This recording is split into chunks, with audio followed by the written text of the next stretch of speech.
Okay.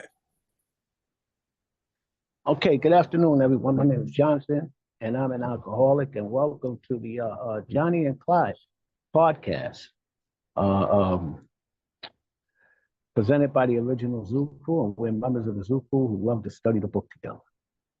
So, hello, I'm Jonathan. Welcome to the Johnny and Clyde the Rocketman Big Book Study podcast. We're just two sober alcoholics studying and discussing the big book together, the way that Joe and Charlie did back in the. So let's start with a moment of silence, followed by the serenity prayer.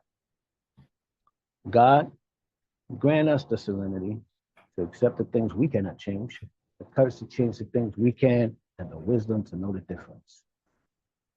See, in 1973, Joe McHugh introduced Charlie P. as the AA speaker at an Al-Anon convention. Joe and Charlie soon discovered that they both shared a love for the big book of Alcoholics Anonymous. They started traveling between each other's homes and discussing the book. It became a regular event, and there are tapes of that now. Clyde and Jonathan, we met in the original Zoo Crew in 2022 and also discovered that we loved reading the big book together. So we've been doing it ever since.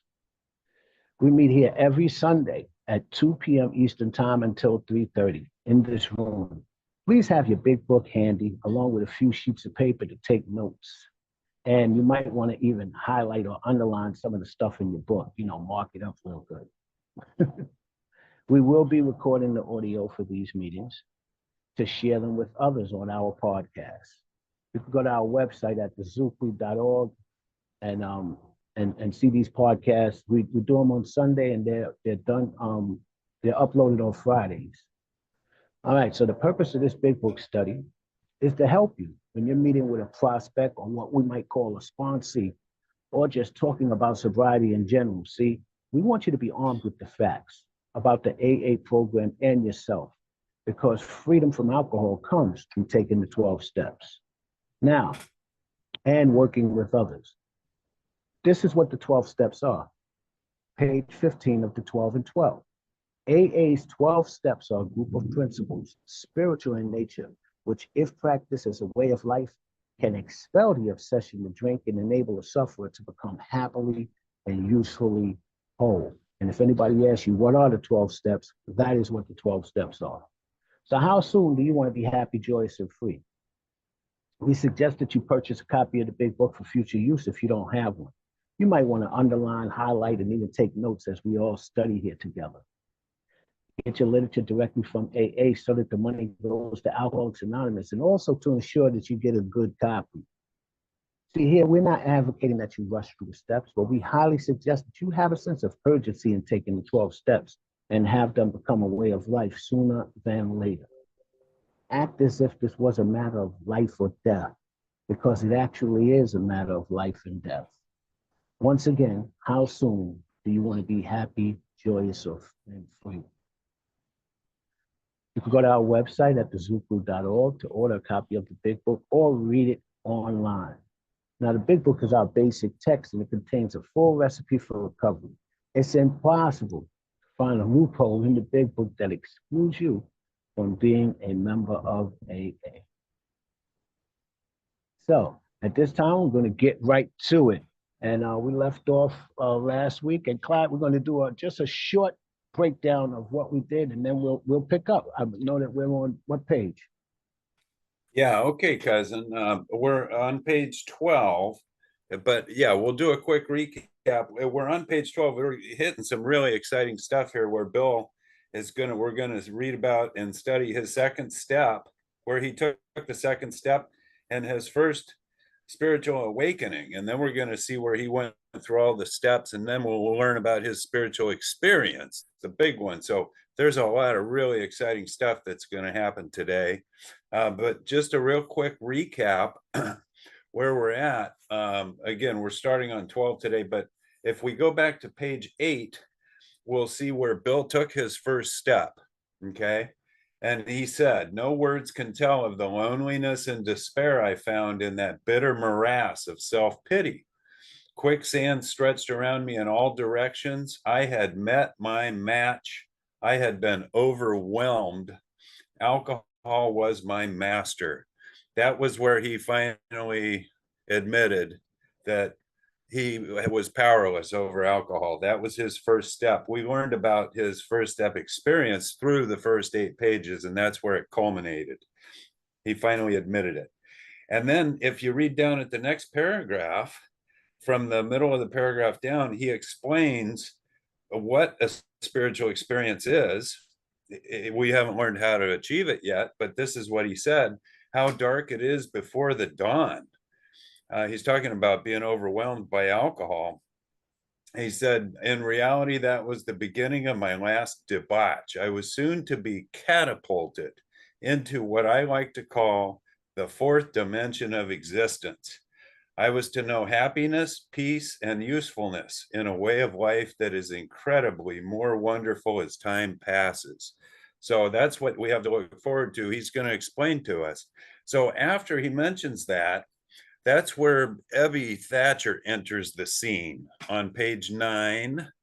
And he realizes that, hey, something's happened to this guy, my old drinking buddy, who was as desperate and hopeless and reckless of a drunk as me, is glowing, fresh skinned, happy. Something's going on here. And Abby told him he had a spiritual experience. And so Bill was, excited by the prospect of getting sober and being like Abby, but he really has this hard, he just can't get on board with the God of organized religion. So he goes on, Bill does. Page 9, page 10, page 11, on to page 12, going on and on and on about how he wants to have this experience and be relieved of alcoholism, but he just can't get comfortable with this God of organized religion. Okay. So here we go. We're going to pick up where the lights finally came on for Bill, and the spark for our entire fellowship, the whole program of recovery, happened as a result of Ebby's comment to Bill, where Ebby gave him permission. Listen to this. We're in the middle of page 12, and we're going to hear about Bill's step 2, coming to believe experience here. So he's, again, having this long conversation with Ebby about how he just can't get comfortable with this God of organized religion. And my friend, Ebby, suggested what then seemed a novel idea. He said, why don't you choose your own conception of God? And so here's what Bill did. That was the spark of Alcoholics Anonymous, began right there. Says that statement hit me hard. Said it melted the icy intellectual mountain in whose shadow I had lived and shivered many years. I stood in the sunlight at last. And here's the second step. And Bill writes it here in italics for emphasis. Says it was only a matter of being willing to believe in a power greater than myself. Nothing more was required of me to make my beginning. It's that simple. I saw that growth could start from that point. Upon a foundation of complete willingness, I might build what I saw in my friend. So Bill's getting excited now. Would I have it? Of course I would. Question, would I have it? Answer, of course I would. Okay. So that was Bill's second step experience, where all he had to do was be willing to believe in a power greater than himself. It really is that simple.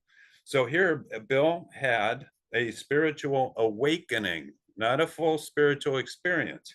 But here's what it says. Thus was I convinced that God is concerned with us humans when we want him enough.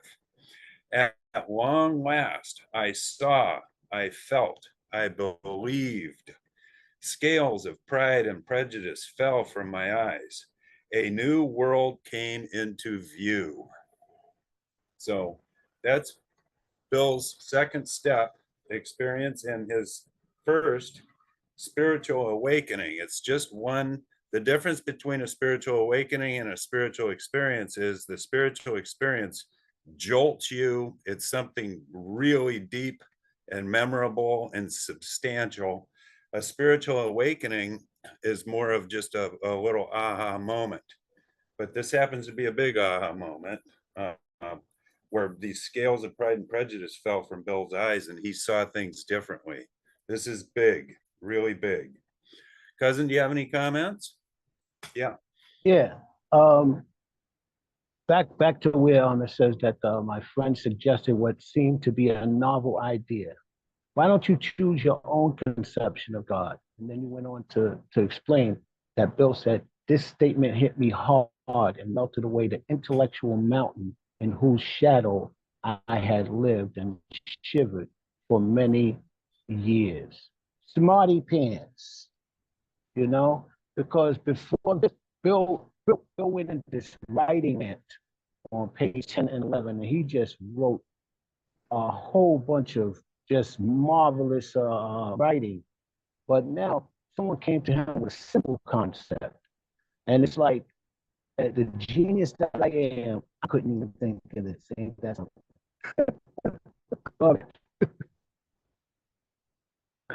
what I saw there. Yeah. Any other questions, comments on what we're reading? Cousin, you're breaking up, cousin. Your audio's breaking up. We want to learn together. That's what we're doing.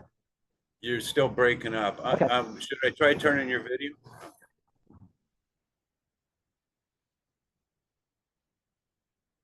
Okay, go ahead.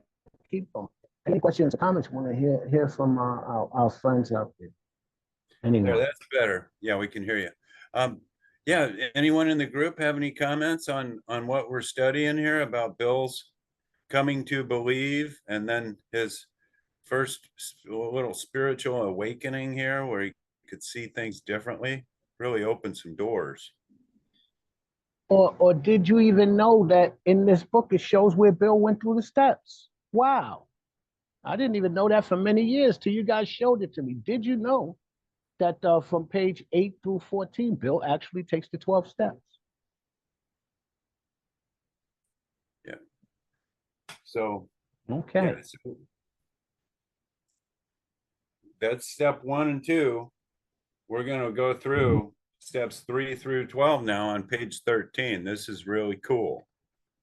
So we'll break it down as we go. But first, let's continue reading what happened. So at the bottom of the page of 12, it says, the real significance of my experience in the cathedral burst upon me. He said, for a brief moment, I had needed and wanted God. This is back that where he saw at the Winchester Cathedral when he was over in England fighting the war and read the doggerel on the tombstone. He had a little experience then where he felt the presence of God. He said there had been a humble willingness to have him with me, and he came. So, but then here's what he said happened. Soon, the sense of his presence had been blotted out by worldly clamors. So Bill was in pursuit of worldly material, success and prestige and money, et cetera, mostly those within myself. And so it had been ever since. How blind I had been. So he was propelling himself on self-will, materialism, etc. From age 22 to 39, 17 years that went on where he blocked God out. And now he's got a whole new view. So this is the exciting part for Bill here, and he's going to take us through the steps. At the hospital, I was separated from alcohol for the last time. Treatment seemed wise, for I showed signs of delirium tremens. So this is where it all begins here. So there, I humbly offered myself to God, as I then understood him, to do with me as he would. I placed myself unreservedly under his care and direction. That's step 3. Step 3, yes. Yes. I admitted for the first time that of myself I was nothing, that without him I was lost. Admitted Now, this is where, so I ruthlessly faced my sins. That's step 4. And admitting it is step 5. And became willing. That's step 6, to have my newfound friend take them away. That's step 7, root and branch. I have not had a drink since. So can you see steps 3, 4, 5, 6, and 7 are all right there in that one paragraph? Yes, sir. Okay. Then, so he hasn't had a drink since. This was on December 11th, 1934. Okay. Bill was born in 1895. So he was 39 years old. And we figure he started drinking when he was about in his late teens, early 20s. So about he was 39 when he got sober. So here we continue. It says, my schoolmate visited me. That's his schoolmate, Ebby Thatcher. And I fully acquainted him with my problems and deficiencies. Step So that's 5. step That was the 5. 5th step right there. Yep. That's Sat down and talked to him about the problems that he had and the difficulties and the shortcomings that he had. Yep. That's what he did his 5th step. In the hospital, be visited in the hospital. Yes, that's step 5.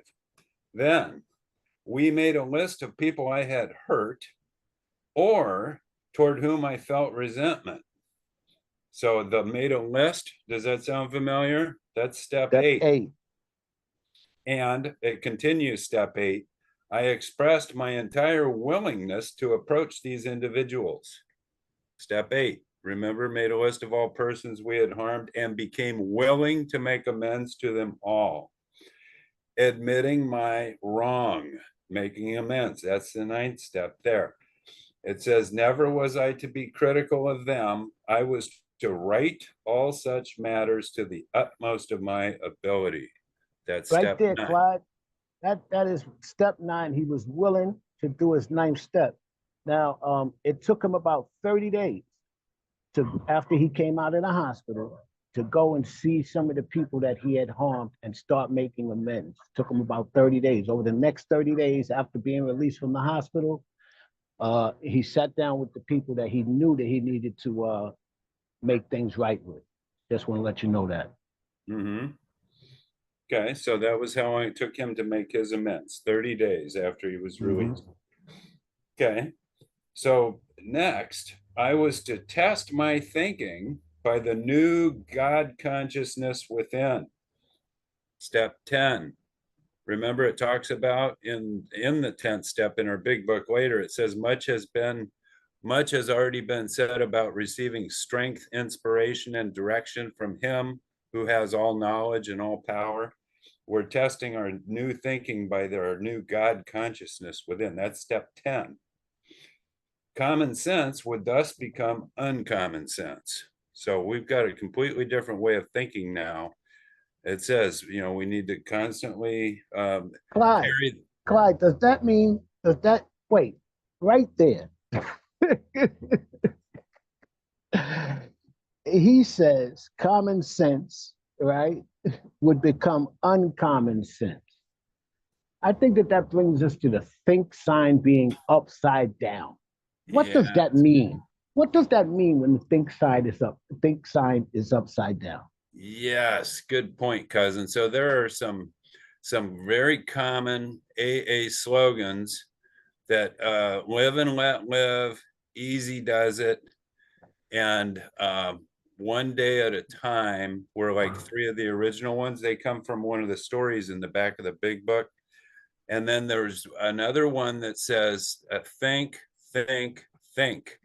And in a lot of the rooms, that logo was placed upside down on the wall. When you go in an AA room in in the in-person meetings, they have the 12 steps on the wall on a big poster type format. They have the 12 traditions, and they have these slogans, and they would put the think, think, think upside down. And the Clyde, reason, yes. no, we're not going to get to the reason yet because I want to talk about all of the reasons that people used to tell me when I used to ask them. Oh. I'm sure people could identify with this. People would tell me that my thinking was upside down.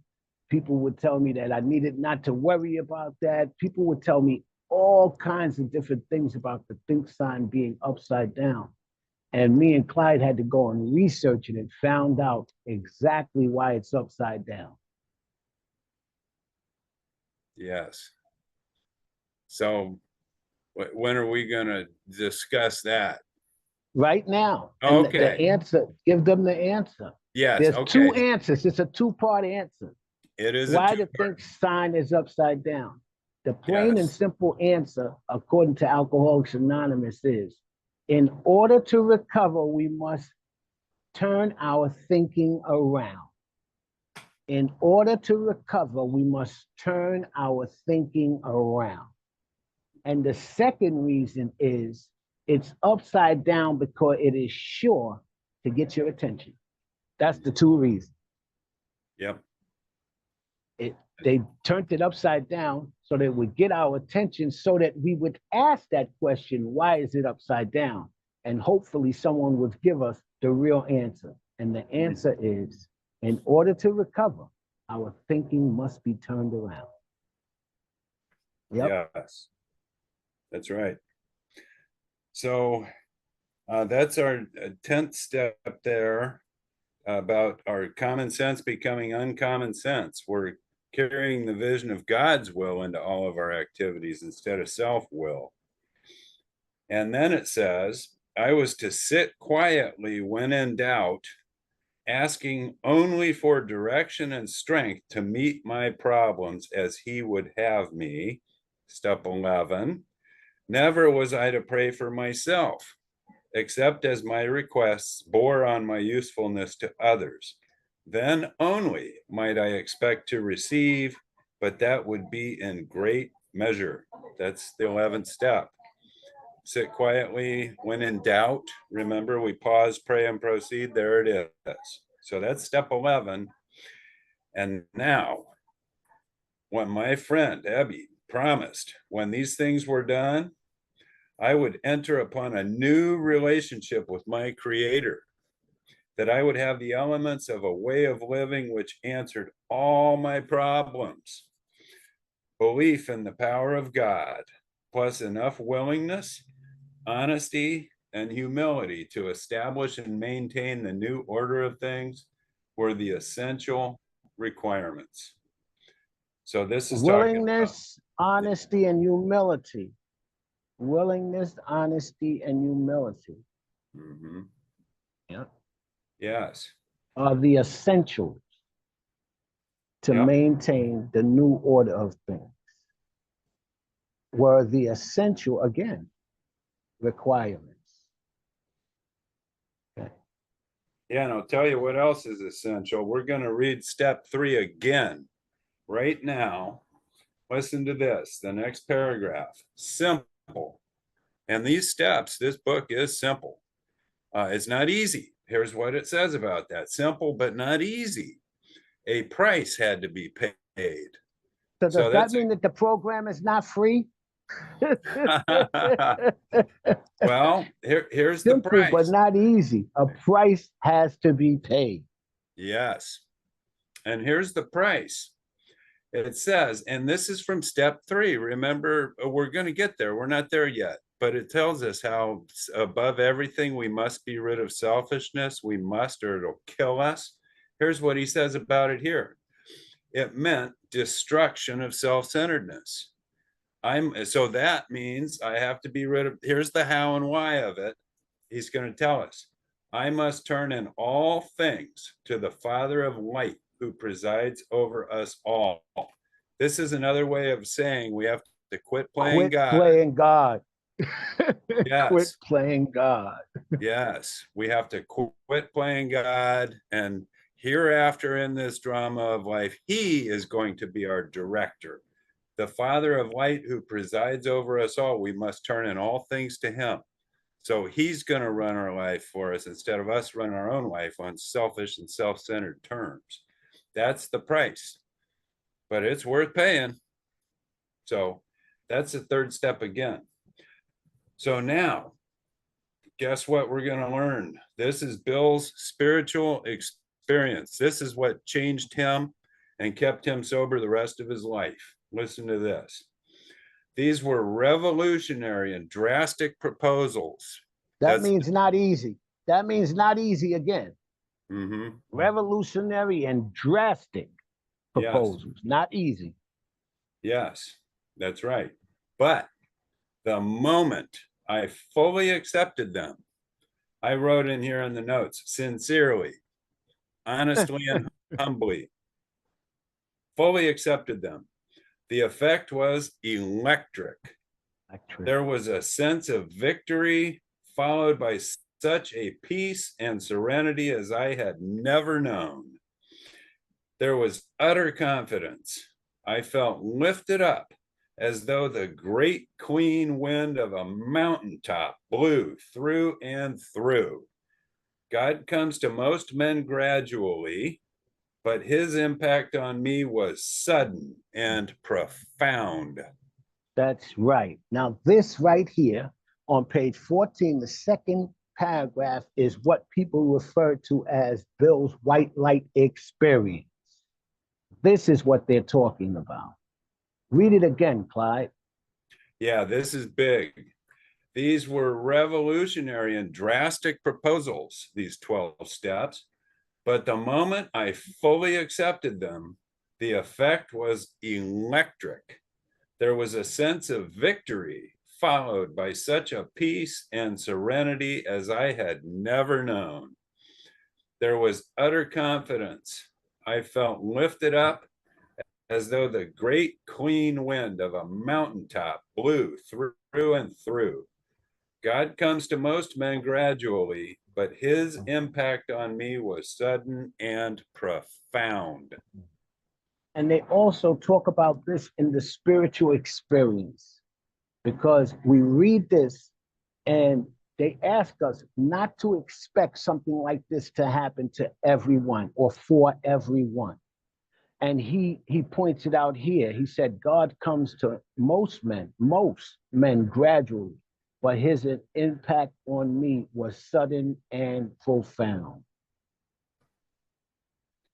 Yeah, what Cousin's talking about is in the Bill wrote the spiritual experience after people were contacting him early on and saying, Bill, you know, I'm taking the steps and I'm being changed and I'm recovering, but I'm not having this, you know, really magnificent, you know, profound experience that you had. Am I doing something wrong? And so that's why he wrote Appendix 2, the spiritual experience. And it talks about, he says, these transformations are by no means the rule, this sudden and profound experience that Bill had. William James calls them the educational variety because they develop slowly over a period of time. So most people have a series of smaller spiritual awakenings, kind of like coming to, rather than some giant profound experience like Bill had.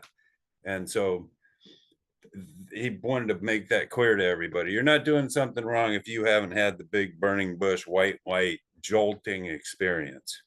I'm blessed enough to have had the great opportunity of having both, lots of spiritual awakenings and a big experience. I've had both, but you don't have to have the big white light experience. And Clyde, that's why he went and read the book by William James so that he could explain it better. He read the book first and then came back, and he had gotten a better understanding because he didn't know what the heck was going on either. That's the thing about it. He didn't know what the heck was going on. And yet he was telling people, and people were actually looking at him like he was crazy because it wasn't happening to a lot of them, you know? So yeah, he read the book by William James, and then came back and then was able to explain it to us. Wonderful. Yeah, so this would be a good place to see if anyone in the group has some experience they'd like to share with their spiritual awakenings, spiritual experience, the steps that we studied here that Bill took, and anybody have any comments? Would you like to share?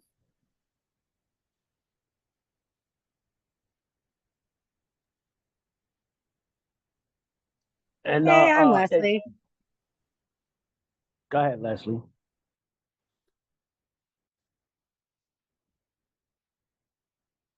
Looks like she froze up. Leslie?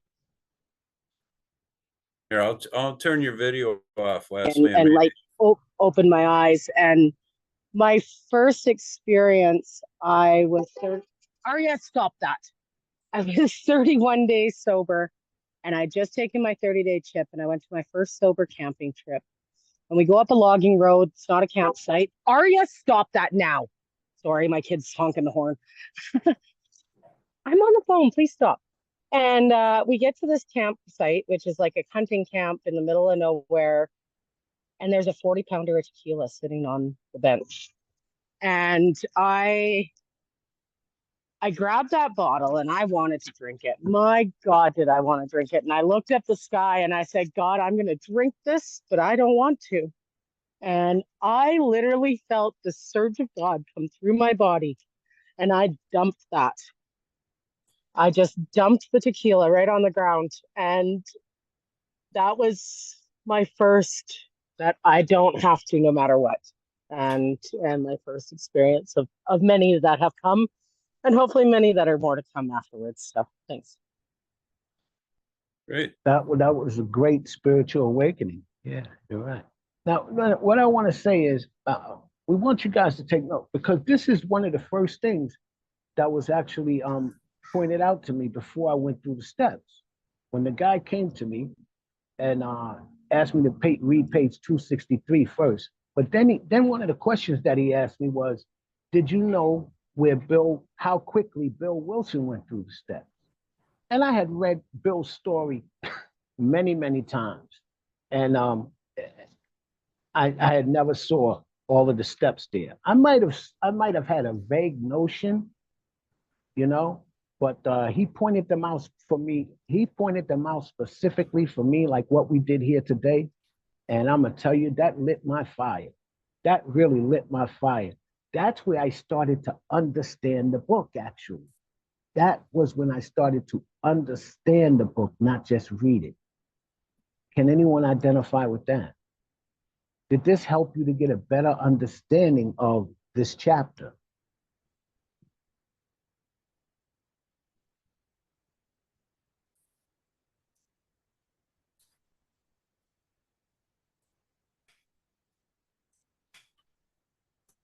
Okay, well, it's found from page 8 through 14. You will find where Bill W. went through the steps. And in the future, when you're sitting down with someone newer than yourself, someone that you're working with, I would suggest that this would be a good place to start, to let them see how quickly Bill Wilson went through the steps. And then, of course, go back to the doctor's opinion. But this really sparked my interest, I must say. So, That's good. Yeah. Good observation. So the 12th step says, specifically on page 59, it says, having had a spiritual awakening as the result of these steps. So Bill has had his spiritual awakening as the spiritual experience. He had the big one as the result of these steps. It says we tried to carry this message to alcoholics. So that's what the next Bill's going to tell us the importance of this. This is what the rest of this chapter is devoted to 12 step service, carrying the message. So we're going to learn here how important that is. And the practice. And I just want to also point out that we had found out the difference between a spiritual awakening and a spiritual experience. And I didn't know that either. So you guys told me this, that a spiritual awakening usually is what we would call an aha moment,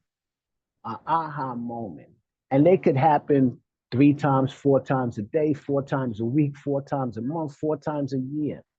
And then we believe that the spiritual experience is the thing that actually changes your attitude towards your life and towards recovery, and usually it's deep and profound, but it doesn't have to be. It can happen subtly, and I believe that that's how it happened for me, by the way.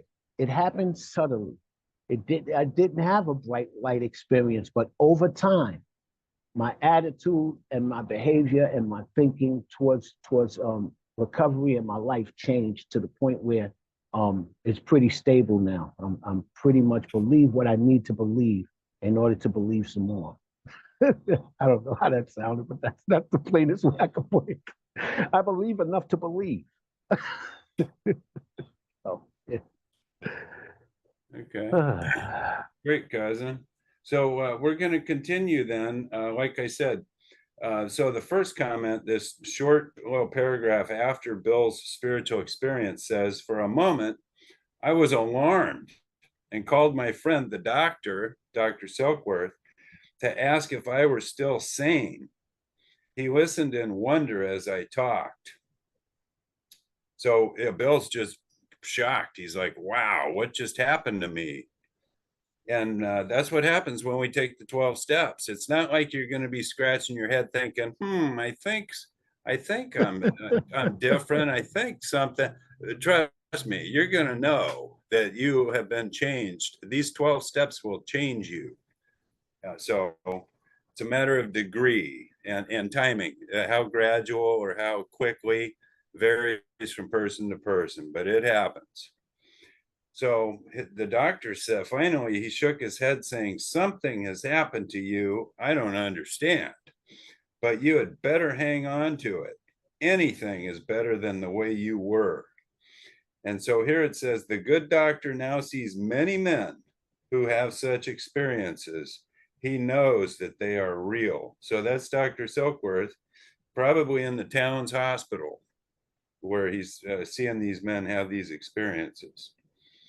So here we go with this carry the message 12th step work and how important it is. We're going to learn all about the 12th step here on the bottom of page 14 and page 15 and on to page 16. It says, while I lay in the hospital, the thought came that there were thousands of hopeless alcoholics who might be glad to have what had been so freely given me. Perhaps I could help some of them. They, in turn, might work with others. Sound familiar? That's the 12th step. And here's what Ebby had emphasized, and this is important for us to remember. This is like Clyde, are you telling me that Bill was laying in the hospital bed, hadn't even been discharged yet, and he's already thinking about who he could help? Yes. Yes, that's right. Wow. Yes. You mean he didn't have to wait 3 years or 5 years or 10 years before he started helping people? No. Okay. And No. that's what the book says. Read that again. As Yeah, I lay will. in the hospital bed. Yeah, check this out. Yeah. Listen. While I lay in the hospital, so Bill's laying in the hospital. He hasn't even been discharged yet. The thought, remember the thought suddenly crossed Jim's mind? Well, here's the thought that crossed Bill's mind. The thought came that there were thousands of hopeless alcoholics who might be glad to have what had been so freely given me. Perhaps I could help some of them. Hey, Clyde. Yeah. Clyde, I think that's the best thing that happened to Bill. That is absolutely the best thing that happened to him. Laying in the hospital bed, Yep. He said, I need to share this with other people. Yep. Wow. I think that's the best thing that ever happened to him in his life right there. What do you think? I agree. Thank God he didn't have another thought. I thank God that he had that thought sitting here right now with us. Wow. Yes. Thank God that Bill had that thought. Wow. Yes. That's incredible. That is incredible. It is. I'm glad that he didn't think I'm all fixed up and ready to go now. Mm-hmm. He could have thought that. I'm all fixed up and ready to go. I'm good. No. Instead, he thought, how could I share this with other people? And he found that to be the foundation of his recovery, the altruistic approach. One alcoholic working with another. Now, that was from God. That wasn't from Bill. That was not from Bill. What do you think? You know what I think, cousin? You know what just popped in my head? On the previous page, we read that I was to test my thinking by the new God consciousness within That was, yeah, that common was from sense. God. Yeah, That was common from sense. God. That Mhm. was from God. I really believe that, you know. Yeah, common Okay. sense would thus become uncommon sense. Yeah, he didn't Wow, think of that. I'm sitting here and I'm like, I'm so glad he had that thought. Where would I be? Where would we be if he didn't have that thought laying there on that bed that day? Mhm. Yep, that's well said. Incredible, man. Incredible. Yes, Whew. that's right. And so he's going to tell us more about this subject, and starts right here in the next paragraph. Listen to this. My friend, this is Abby, had emphasized the absolute necessity of demonstrating these principles in all my affairs. What principles? The principles of the 12 steps. It says, particularly was it imperative to work with others as he had worked with me. It doesn't say suggested. It doesn't say you might want to consider. It says imperative to work with others as he had worked with me. Faith without works was dead. So you can't say, hey, I'm all fixed up. I'm good. See you later. Thanks for everything. That won't work. Faith without works is dead. It says, how appallingly true for the alcoholic. For if an alcoholic failed to perfect and enlarge his spiritual life through work and self sacrifice for others, he could not survive the certain trials and low spots ahead. If he did not work, he would surely drink again, and if he drank, he would surely die. Then faith would be dead indeed. With us, it is just like that. Stop right there, Clyde. Now, like he said, my friend emphasized the absolute necessity of demonstrating these principles in all of my affairs. Now, at that time, there wasn't 12 steps, you know, but there were four ideas. There were four ideas, even, and this is even before the 6 steps. The four ideas were selflessness, unselfishness, um, honesty or purity, and love. Right, Clyde? It was honesty, purity, Yeah. unselfishness, and love. Yes. Right, right. So write that down. Those are the four pillars of the program. We got that from the Oxford group. From that, we built the 6 steps. And then later on, Bill wrote the 12 steps when he wrote the big book. Okay, that's how that went. There were four, they were called the four absolutes. That's right. That's what Evie had presented to him. The four absolutes. Mm-hmm. That's right. Yeah. Remember, the big book wasn't written. Bill started writing the book seriously in the spring of 1938, and it was published in the spring, April of 1939. This is in 1934, early 1935. So this is way before the big book was written. This is where they were just doing the steps the way the Oxford group did it. They had 5 steps with these 4 absolutes. Mm-hmm. That's what he's referring to here. Yeah, they didn't have a book to refer to. The books that they used to refer to, we had went and looked those up and discovered them. They were books like and they're still around today. Remember, Clyde? They were Sermon on the Mount, Yep. Sermon on the Mount. Yeah. What was the Upper Room, which was a daily devotional, something like our daily reflection today, and As a Man Thinketh. Those were the 3 popular ones. So that was Sermon on the Mount by Emmett Fox. The Daily Reflection, I don't know who that was by. I mean, the Upper Room, that was like a daily reflection, and then As a Man Thinketh by James Allen. Those were the 3 books that they would basically tell the newcomers to go out and get, and start reading. And, Yeah. yeah, before that. Okay. And it was many more, but those were the three primary ones, right? When we went and we looked back. Yeah, yeah, and there Those were was the three Oswald, yeah, a few more, but yeah, Yeah, a few more. that was the big ones, yes. Yeah. So, okay, so we need to, this is how we perfect and enlarge our spiritual life, through work and self-sacrifice for others. That's where we join the service team and we be of service at the meetings. That's where we sponsor people and take them through the 12 steps. That's where we get commitments at in-person meetings. There's a lot of roles you can play, but working with other alcoholics is the key. And he's going to tell us more about it now. It's imperative. It's probably the most important part of your recovery.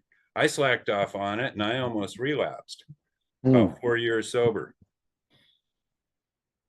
So so here we go. We'll keep reading here about this service thing. Here's what Bill did. We got a hand, Clyde. Let's get this Oh. hand before we read on. Shelly, come on in. yeah. What do you think of all this we're reading today? Thank you. I'm so glad you guys are doing this. Shelly, I'm an alcoholic. So I love all that we've just gone over. You guys did such a good job expanding on it.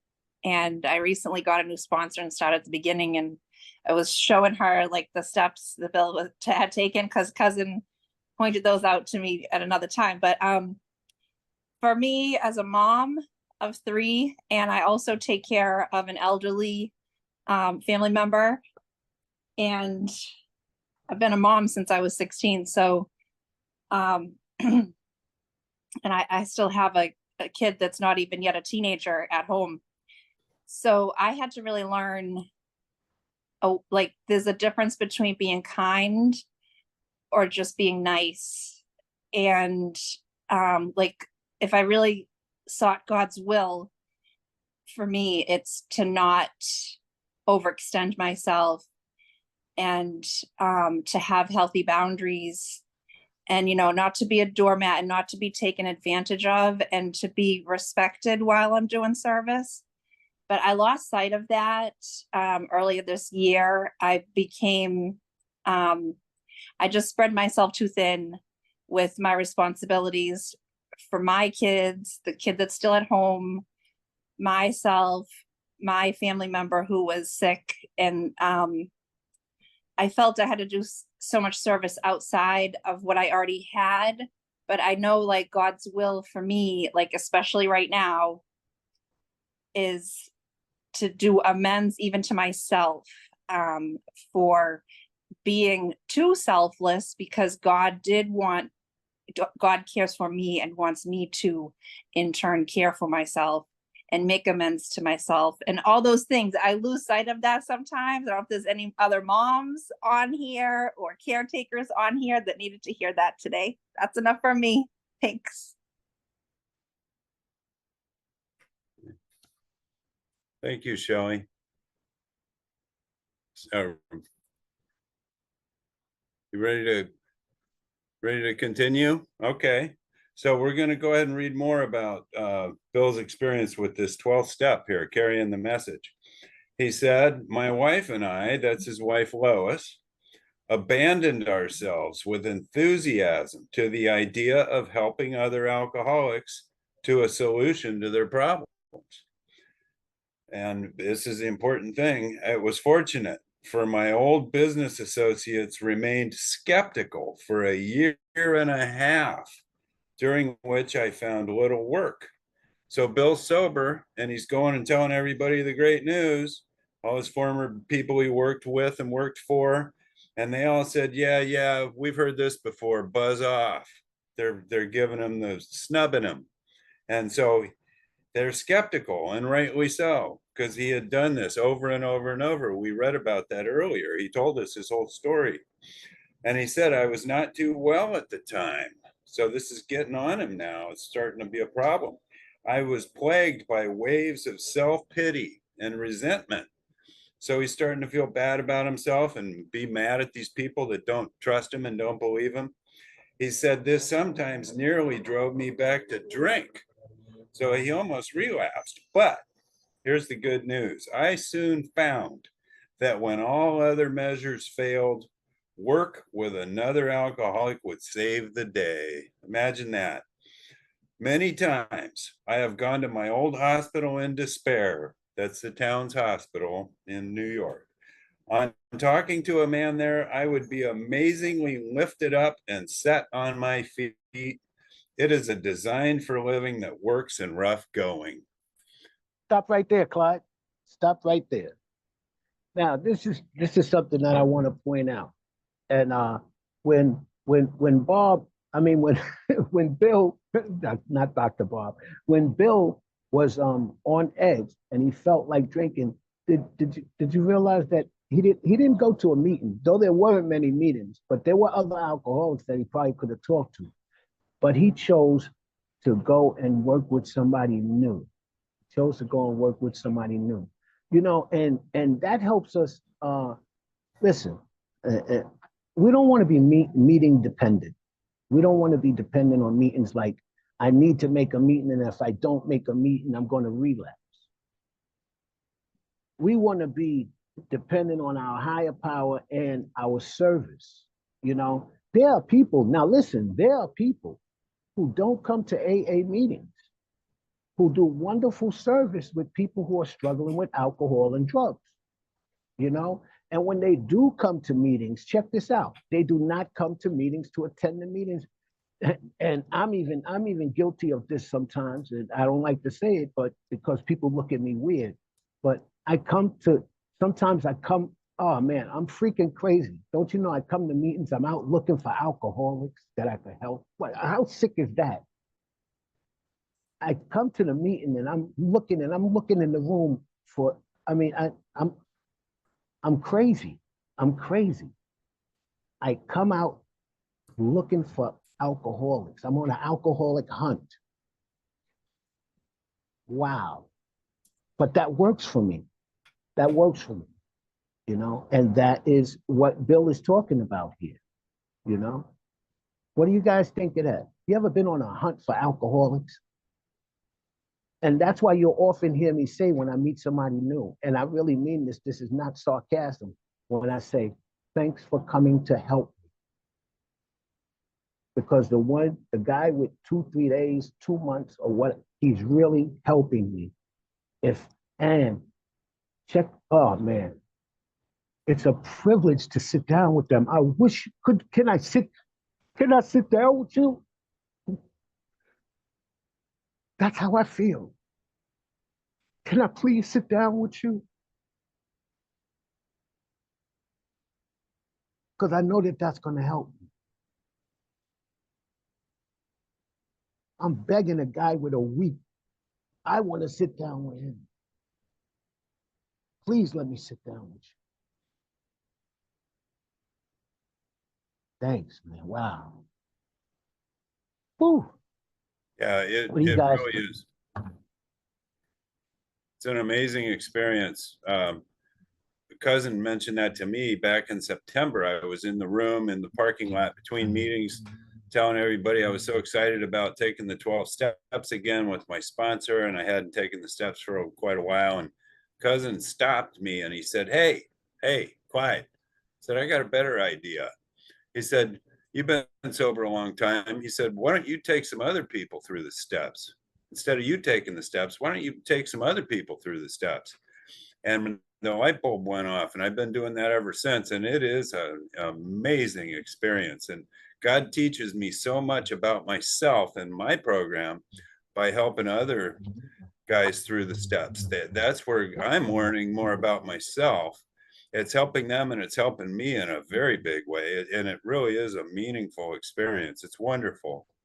If you're not sponsoring people, can't recommend it enough. It's a very, very important part of the program. Bill's telling us all about it right now in his story here, the importance of it. And he's only sober a few months. So don't listen to that bullshit that you got to wait for this or wait for that. You need to just wait until you get yourself a good understanding of these steps through the big book. And you're ready to tell the truth about your drinking. And that's when you're ready. And that's what I was told. You know, I started taking people through the steps when I had about 6 months. And I didn't think that I had anything to offer or anything like that. And I asked my sponsor, I said, you know, can I get a sponsor? And so on and so forth. And he told me, sure you can. And I said, well, I'm going to take this guy through the steps. What do I need? And you know what he told me? It's so simple. When I offer shit is, he said, John, you need the truth about yourself and the big book. The truth about yourself. Be willing to be honest with this person and this book, and you can do it. And I started doing it, and it has been the best thing that had ever happened to me, you know? And that's why when we have our workshops, the purpose of the workshop is to show you how to take people through steps. It's so that you can get a good understanding of the steps and then start taking other people through the steps. Because for me to attend the workshop and go through the steps is not enough. I need to start sharing. And that's where I start learning and doing it again and again. And you know how many times I sat down with people doing a fourth step and wind up putting more on my fourth step? Or sat down with somebody doing a fifth step and things came up that I wasn't even thinking about, that I needed to talk about too. That's how this thing works. That's how this thing works. It's called staying in step. It's called staying in step. And let me tell you something, this is part of my recovery. If I don't do anything else, I'm going to sit down with some alcoholics once a month and go through the steps. Most times I do other stuff too, but that is the staple of my recovery. I don't even think I've missed that in the last 3 years, Clyde.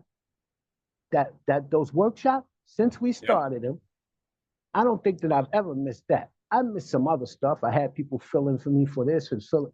That, no, hold the bus. Hold the bus. Get out of my way. Don't mess with that. Wife, kids, mother, sister, brother, dog, cat, don't mess with that. You telling me I can't have this 4 or 5 hours out the month. I want to live. You messing with my life now. Straight up. That's that. That's just the way it is. Everybody in this room could be doing it.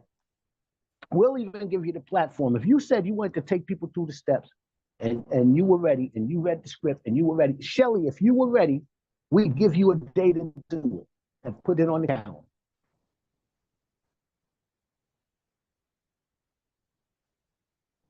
Jocelyn, if you said you would do it, we do it. Why you have workshops all over the place? Because I said I could do it every Wednesday. Alyssa said she could do it on Tuesday. Clyde said he could do it on Saturday.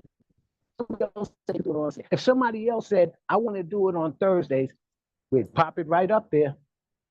I believe that at one time, we're going to have 7 days a week. Somebody will be taking somebody through these workshops will be 7 days a week. And there's nothing wrong with that.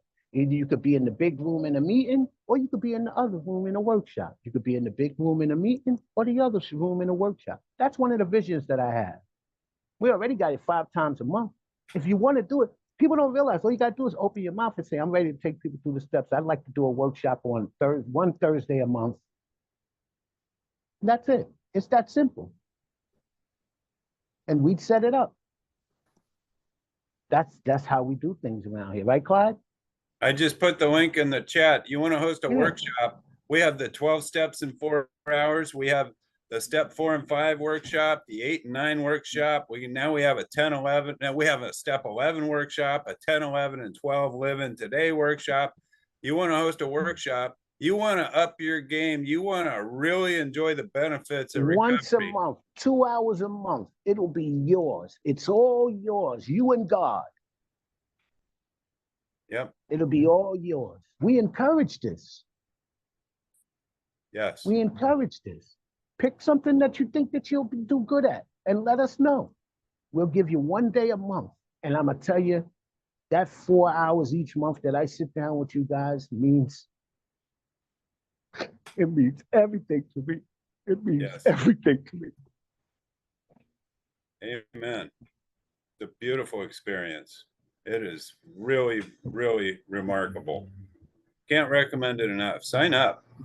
You won't regret it. Pick a step, any step. Yeah. Yes. Say, hey, Send a I think list. I think I'll do good at going over these 2 steps with people, or that two, whatever 2. Pick them, we'll set you right up. We got no problem with that. If it doesn't work, then you just don't do it anymore. Give it a try. Give it a try. If it works, it works. And if it doesn't work, well, we'll pull it back off and you try something else later. But that's how simple we do things. We don't look, there ain't no qualification in this, that. No, you got 30 days sober and you're ready to work. Here's the script. You don't even have to, only thing you need is bring your honesty and we'll give you the script. Mhm. Bring your willingness and your honesty and we'll give you the script and let it take care of itself. Mhm. Yeah. Join That's us. what they did with me. I didn't make any of this stuff up. After I went through the steps, right? And then I said that I wanted to, what happened was I got a sponsee and I took him through the steps. Somebody else asked me if I would take them through the steps because I kept talking about how I went through the steps in a day. So somebody asked me, and I went to John and I told him, I said, all right, somebody wants me to take them through the steps. I wonder if I should do it the way that I took my first sponsee through the steps or another way. He said, well, I'll give you a script. He said, as a matter of fact, this is how he caught me out there. He said, well, why are you going to sit down and just take one person through the steps? And I said, I don't know. He said, this is what I'm going to do. I'm going to put it in the script, and whoever comes, you take them all through the steps. And I said, me? He said, yeah. He put it in the script. They opened the door that day. About 14 people showed up. The rest is history. That was almost 3 years ago. That was in November of 21. November 22, November 23, November 24 will be 3 years. So in about 3 months, it'll be 3 years that I've been doing this. And I never missed a Wednesday. That's that. Never missed a Wednesday. Yeah. And then then Alyssa started doing it. Me and Alyssa went through the steps with the same person. She started doing it. Then Clyde came on board. Jen. Now we have a new lady. What's her name? Liz Marie? Marie something? Oh, Amanda Marie and Jennifer C. Amanda Jennifer Yeah. C. And soon it's going to be Shelly and Yeah. yeah, Come aboard. pick a workshop. Do a 2-hour one. You don't have to do pick a 4 and 5, or 8 and 9, or 10 and 11. Just do it. It'll be yours. It'll be yours each month. All you got to do is be there. We'll send the people. We'll send the people to you. You can't get a better deal than that. You can't get a better deal than that. Okay. We got about 20 minutes. You want to finish up this chapter, Clyde? Yeah. Yeah. Man, it's that simple. Yes. So in case you're wondering why Cuzin is going on and on about this 12-step work, is because that's what Bill's telling us about. We're reading Bill's story. We're on page 15. We were reading on page 14. He's telling us how important, imperative it is to work with others, to carry the message, work and self-sacrifice for others. And we're learning that's what saved him. That's how he kept himself sober, going and working with another alcoholic. He didn't say, oh, I got to make it to a meeting. He said, I need to get to work with some other alcoholics. And that's what he did. And so that opportunity is available to you. It's a vital part of permanent recovery, working with other alcoholics. And so Bill's telling us all about it now. That's why we're talking about it and offering the opportunity to you to host your own workshop and be real active working with other alcoholics. So here we go. We were talking about, Bill told us this working with others is a design for a living that works in rough going. It'll keep you sober and you're helping other people. Imagine that. It's a win-win. That's God's will for you. Here's the next paragraph. He tells us, this is he and Lois, we commenced to make many fast friends, and a fellowship has grown up among us, of which it is a wonderful thing to feel a part. the fellowship. That's us, the group, Alcoholics Anonymous, the fellowship. The joy of living we really have, even under pressure and difficulty. It says, I have seen hundreds of families set their feet in the path that really goes somewhere. We are on the path that really goes somewhere now. This is God's will for us. Instead of self-propulsion, self-will, all that BS. We're on the path that really goes somewhere. Have seen the most impossible domestic situations righted. Feuds and bitterness of all sorts wiped out. I've seen men come out of asylums and resume a vital place in the lives of their families and communities. Imagine that. Business and professional men have regained their standing. There's scarcely any form of trouble and misery which has not been overcome among us. In one Western city and its environs, there are 1,000 of us and our families. We meet frequently so that newcomers may find the fellowship they seek. At these informal gatherings, one may often see from 50 to 200 persons. That's big. Those are big meetings. We are growing in number and power. So this is what happens when we gather together and join forces and carry the message and practice these principles in all of our affairs. This beautiful fellowship. So Bill's explaining what happened. So here's the bad news. An alcoholic in his cups, that's us when we're out there drinking, getting loaded, is an unlovely creature. Our struggles with them are variously strenuous, comic, and tragic. One poor chap committed suicide in my home. Some guy killed himself in Bill's house.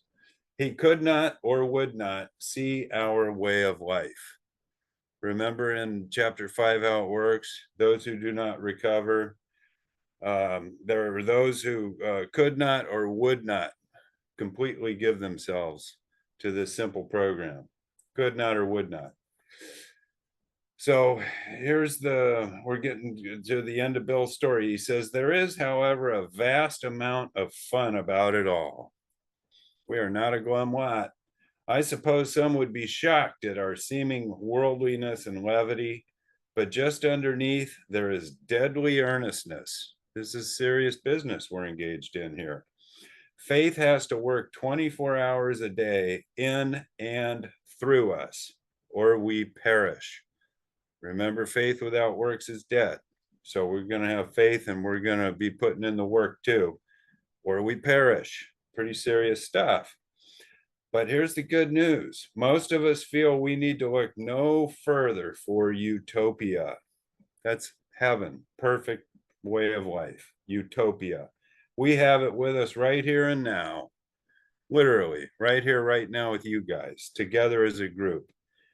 Each day, my friend's simple talk in our kitchen, that's Ebby having that talk with Bill in his kitchen is what sparked this whole thing, man. God used Ebby to carry the message to Bill and open Bill to give Bill permission to have a new conception, his own conception of God. Each day, my friend's simple talk in our kitchen multiplies itself in a widening circle of peace on earth and goodwill to men. Bill W., co-founder of AA, died January 24th, 1971. He got sober in December of 1934. He died in January of 1971. So 34, 60, what is that? 30, how many years is that? My math isn't very good. From 1934 to 70, 44, 54, 64, 36 years he was sober. That's amazing. 36 years, that's right. Yeah. Okay. So, anybody want to, any questions or comments on what we've read here today? We just finished Bill's story, that chapter, and next week we'll be starting on There's a Solution. Any questions or comments on what we've read? Or tell us what you got out of it if you got anything out of it. Did you enjoy it? Did you hate it? Did you like it? Um, Go ahead. can I talk? Yeah, go ahead, Linda. Yeah. I just am so unbelievably grateful to experience this. You know what I mean? Like to view it through your lens and hear it through so many people. And like you said, you have an addiction to alcoholics now, and clearly we do too, because here we are. And like I have an addiction to learning from y'all. So I did push on that chat, and I messaged Elisa, and so I guess that's the first step. I mean, I don't know. Like I just know that I can't, I can continue the way I am, and it can get better, or I can stay the same and it could get worse. So I just see how great like, like the honesty, like being able to be honest without being upset for feeling because I'm not drunk. You know what I mean? Or like I don't have anything to regret. My anger comes out, my feelings come out, and I don't have to regret it. I can help, I can change, I can make conscious decisions to change and get better and give myself the grace to do that. And you guys remind me that this program does that. And I get to live that. And so I understand when you say I'm addicted to that. And then that, with another word you said was altruistic. And I haven't heard that word in a while. And I can't wait to look up those books that you mentioned. And but I'm gonna keep keeping it simple and just following your direction. And I just want to let y'all know it's an emotional day, and I'm just grateful that my sober sisters are here and that you reminded me that you're here today. And I was supposed to go to church and do all these things, but life happened and I was able to be here. And this is what I needed. So I love y'all and thank you. Well, thank you so much for coming in and sharing. And believe me, you're not the only one who has an emotional day today. Ain't that something, Clyde? I mean, Yeah. before this, I was talking with Clyde about an hour before we came on today, and boy, was my ass on fire. Called my sponsor and I called Clyde and I let it all out, and we're working on it now. And that's just how it goes. That's right, Clyde? Just called Clyde. An hour before this meeting, my ass was on fire and he helped me put it out. Yeah. And I put some stuff in the chat. That these three things I put in the chat, you could go a long way with that. Number one is, don't you want to know how to take someone through the 12 steps? I put that in. Then I also put, that ain't in the big book, because you want to know when people are talking bullshit, right? And then, where are the 12 steps in the big book? If you take those three, and you start studying those, you're going to be a rock star, believe me. That stuff is packed with information and it's very simple. All of that stuff is very simple. I put those 3 links in there. Take them as our gift to you, please. I'll put them in one more time.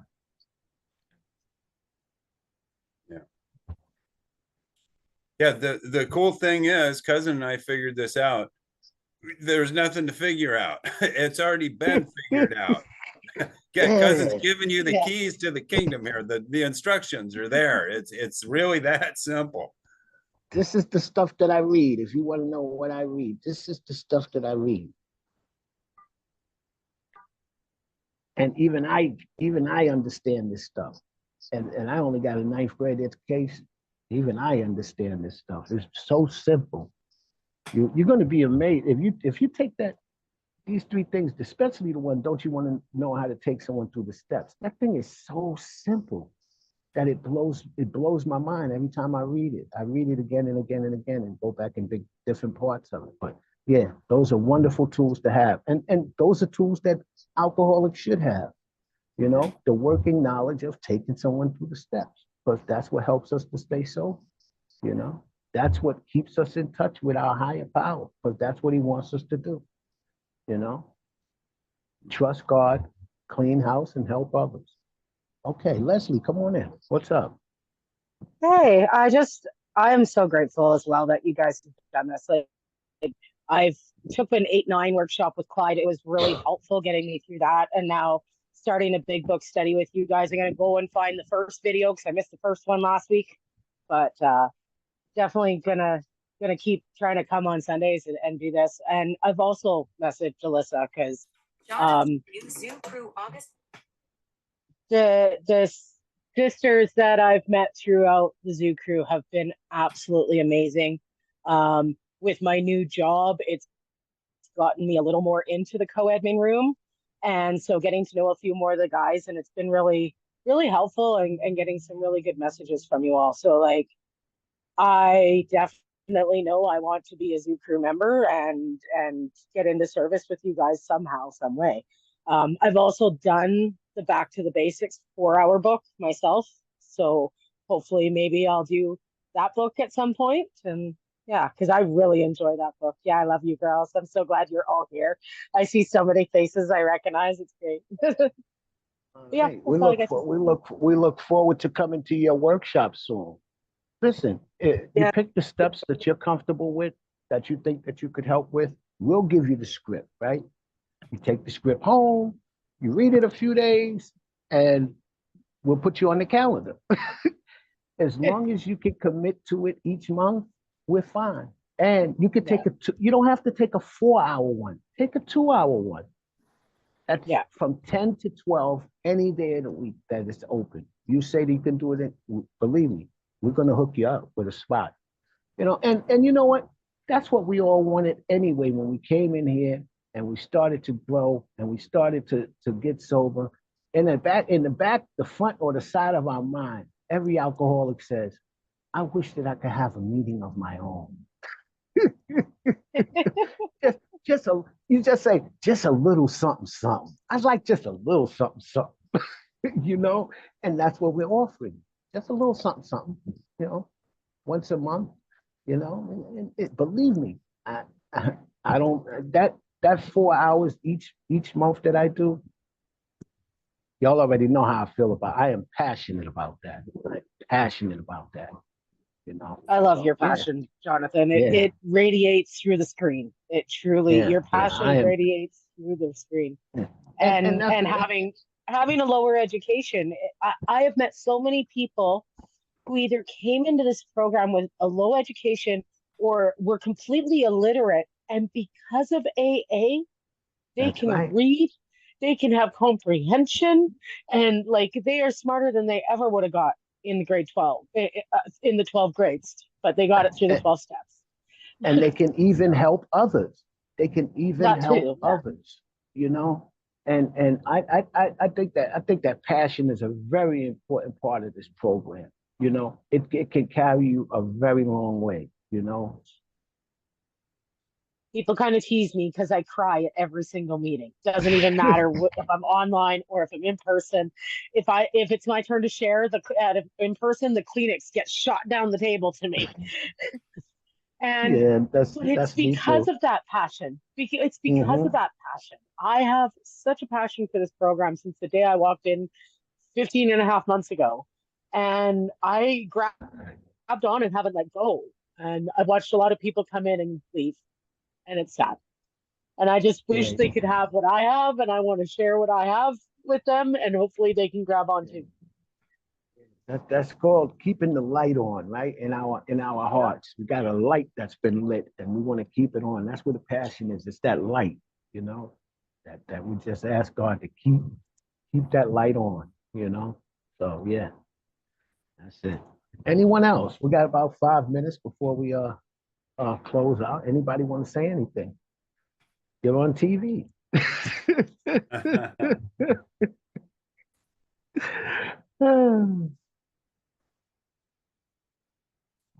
Okay, so we're not going to hold anyone, but we thank you all for coming out and helping us to stay sober today, you know.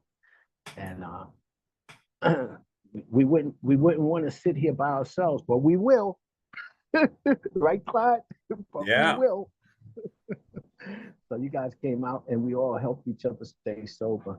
And you know that the great thing about it is you guys know where the hell I was at for at least an hour and a half today, and I needed that. Shelly, come on in before we close. I missed like the first 5 minutes. Did you guys start with a prayer? Because I like the Yeah, we set did. aside prayer. Did you do the set aside prayer? No, we did. We actually did the serenity prayer, but if you'd like to do the set aside prayer next week, we could add it to it. Maybe we'll add it, and you want to do it I'll next do week it for next us? week. I'd love to. All right, great. All right, so yeah, we'll add that to the script. That definitely makes sense because we are here to study together and we want to learn something new today. We want to have a new experience. You're absolutely right. And matter of fact, last week that was something that came up and we had to let people know. We don't do this to be smart or anything. We do this to have a new experience. That's the real purpose that we do this, to have a new experience. So you're absolutely right. And we look forward to you coming and helping us out next week. And I'll see if I could put that in the script too. Think we'll add that because of you.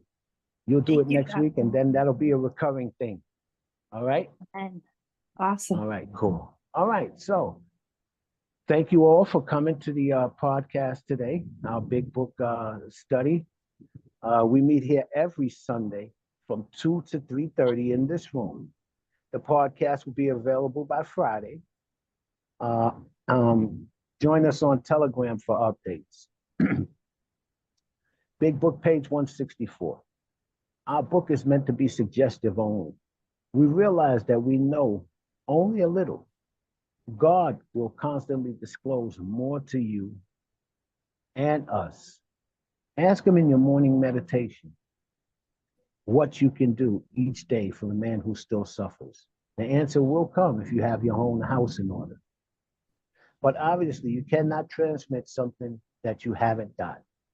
See to it that your relationship with him is right, and great events will come to pass for you and countless others. That is the great factor for us. Abandon yourself to God as you understand God. Admit your faults to others, to him, and to your fellows. Clear away the wreckage of your past and give freely what you find and join us, and we shall be with you in the fellowship of the Spirit. And you will surely meet some of us as you trudge the road to happy destiny. May God bless you and keep you until next week. Amen. Let's close this meeting with the Lord's Prayer. Who woke us up this morning? Our Father, Our Father, who art in in heaven, heaven, hallowed be hallowed be thy thy name. name. Thy Thy kingdom come, thy thy will be on done earth as it is on in earth heaven. as it is in heaven. Give us this Give us this day day our our daily daily bread, bread, and and forgive us our trespasses. We forgive As those we who forgive those who trespass against us. And lead us not into temptation, but deliver us from evil. For thine is the kingdom, the power, and the glory, forever and ever and ever. Amen, amen, amen. Amen. Thank you, Joe and Charlie. Thank you. Clyde and Thank you, Johnny. guys. Thank you. guys. Thank you. Carol.